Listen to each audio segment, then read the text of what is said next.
This is Tim from Your 6 Studios. Today in this video I'm going to show you how to make everything easier to read on your Android phone. So if it's difficult to see the applications, the text, the messages, etc., let's swipe on down from the top right and go to Settings. Now we want to go to where it says Display. And then go to Display Size and Text. Right here. And it could be something similar on your version of Android. And then you can swipe on through here and you can see a preview for the text messages. But we have font size. We can make the font size bigger. And then we can bring this down to about 2 or 3. And then we have display size.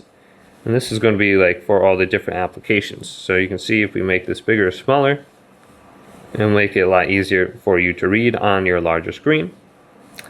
And then we also have the option for bold text. So if you put bold text, the text is going to be easier to see. Then we got high contrast. Text is going to be a little bit more visible under here as well. So I'll look at these options for you under display.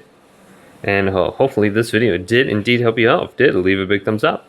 And subscribe to my channel down below.